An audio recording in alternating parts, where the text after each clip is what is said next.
Hi, I'm Dong Shong. Welcome to Digging into China, where we explore China in depth to reveal unique perspectives. In 2015, the Chinese Communist Party launched the Made in China 2025, a decade-long initiative to revolutionize the nation's manufacturing sector. Now, as we are reached 2025, how much progress has this ambitious plan achieved? How does China's technological landscape compare to that of Western nations? Today, we'll explore the journey of Made in China 2025. So, where does Made in China 2025 stand today? I believe we can assess it through three key perspectives: its overarching goals, progress in specific industries, and its contributions to the economy. Let's begin with the overarching goals. Discussions about Made in China 2025 often center on individual industries, with debates about whether China's technological advancements have surpassed those of the United States. However, many overlook that the 2015 Made in China 2025 announcement outlined 12 systemic metrics to gauge success. How many of these have been met? In truth, very few. Only two metrics have been achieved: broadband penetration and the Manufacturing Quality Competitiveness Index. The rest have fallen short, with the four metrics related to green development particularly far from their targets. Speaking of green development, Made in China 2025 includes environmental requirements, which may come as a surprise. Environmental concerns are often viewed skeptically by some nationalist groups, not as a priority for the Communist Party. As a result, these metrics are rarely used to judge the initiative's success, as they feel somewhat outdated. To truly evaluate whether Made in China 2025 has succeeded, we must turn to the industries themselves, the primary focus for most observers. The Communist Party identified 10 key industries for Made in China 2025, setting measurable goals to close the gap with global leaders. So, how are these industries faring?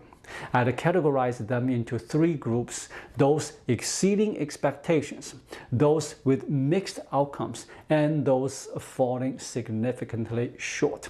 Let's start with the successes. Industries that have exceeded expectations. Two stand out: power equipment and advanced rail transport. In power equipment, which primarily refers to electricity generation, China has established remarkable dominance. Take renewable energy, for instance. China's solar industry is unquestionably a global leader. Approximately 70% of the world's solar products are manufactured in China, and the country's solar production capacity outstrips global demand. China also controls the entire supply chain, from raw materials to finished products. In nuclear power, while not yet world-leading, China has achieved self-sufficiency. The domestically developed Hualong-1 reactor, for example, has a localization rate exceeding 90%, and China is even exporting it to Pakistan, a commendable achievement. Across the power sector, the one notable weakness is wind power. Certain components for large wind turbines, such as gearboxes, bearings, converters, and control systems, still face technical hurdles and rely on foreign imports. However, wind power constitutes only about 10% of China's total electricity generation, so it's not a critical issue. Overall, the power sector has not only achieved self-reliance, but has surpassed Made in China 2025's expectations. Then there is advanced rail transport, high-speed rail. While not as dominant as power equipment, it is still impressive. China's most advanced high-speed rail models boast a localization rate of 97%. The only critical component still sourced from foreign supplies, such as Japan's Seiko, is ball bearings. Like nuclear power, high-speed rail has achieved self-sufficiency but falls short of global dominance. Nevertheless, it has exceeded the benchmarks set by Made in China 2025. Now let's turn to industries with mixed outcomes. First, the automotive sector. Why isn't this considered a clear success? Made in China 2025's automotive goals encompass not only electric vehicles but also energy-saving vehicles, meaning traditional cars with enhanced efficiency. China's remarkable progress in electric vehicles has largely overshadowed this energy-saving category. China's achievements in electric vehicles are undeniable. In 2015, Chinese electric vehicles accounted for 37.7% of global sales. By 2024, that figure had surged to 70%.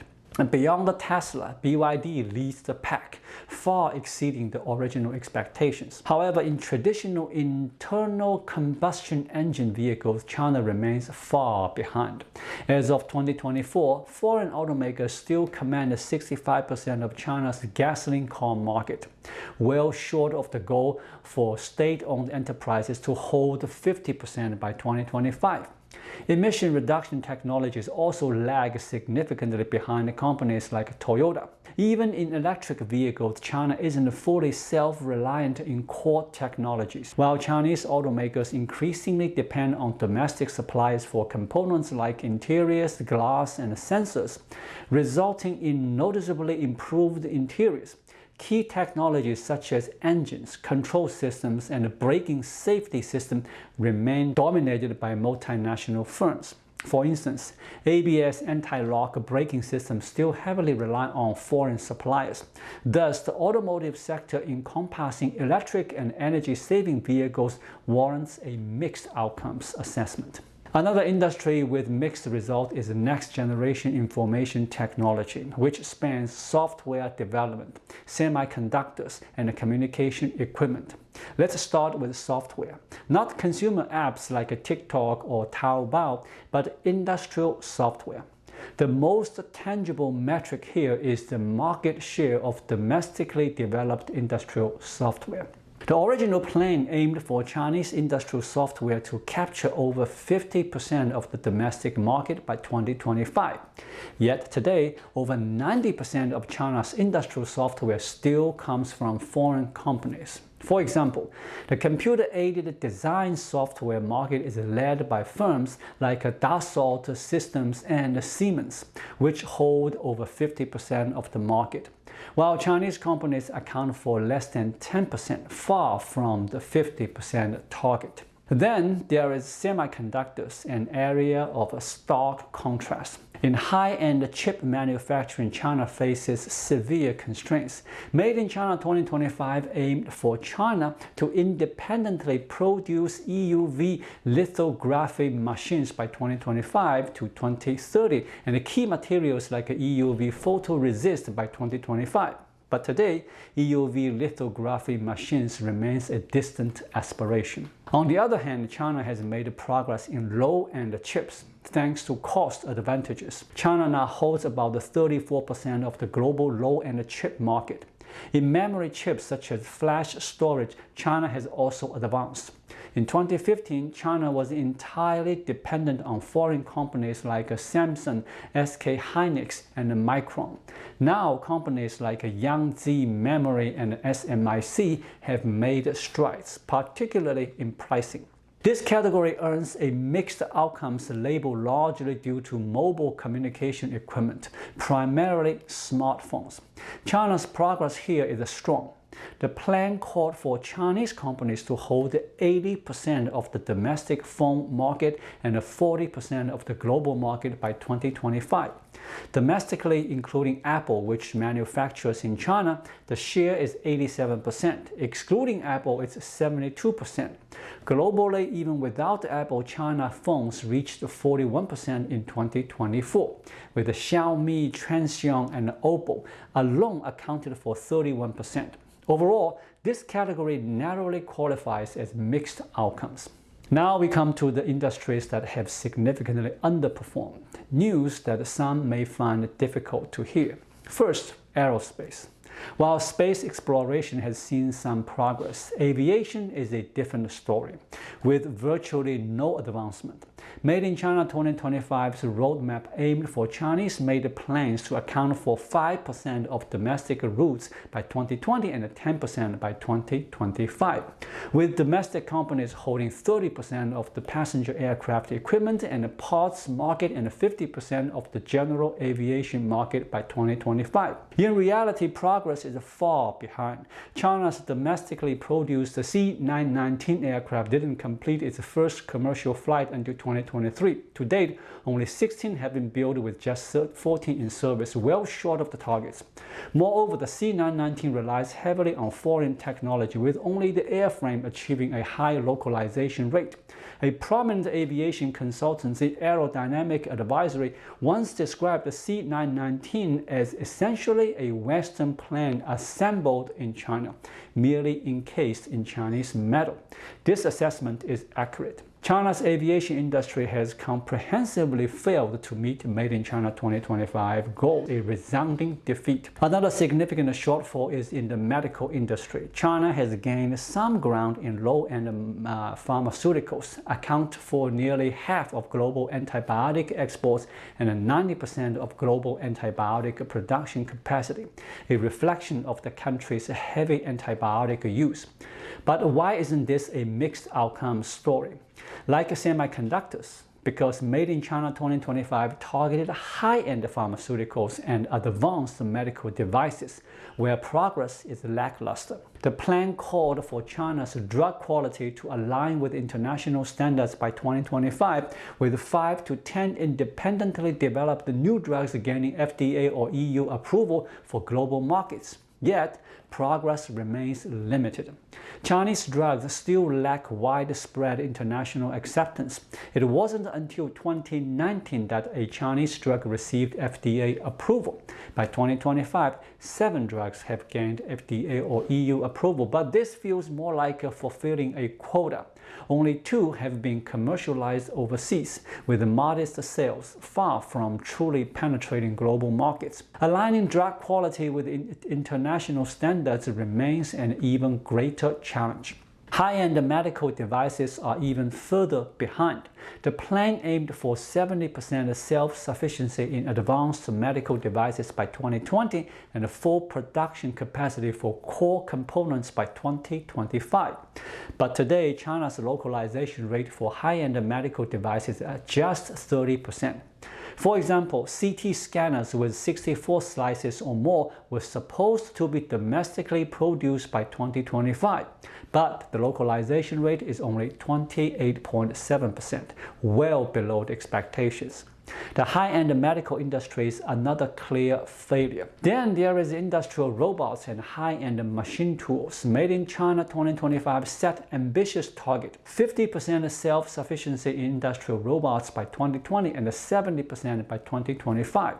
But by 2021, China's self-sufficiency in heavy 6-axis robots, light 6-axis robots, and SCARA robots were only 18%, 34%, and 70% respectively, far from the goals.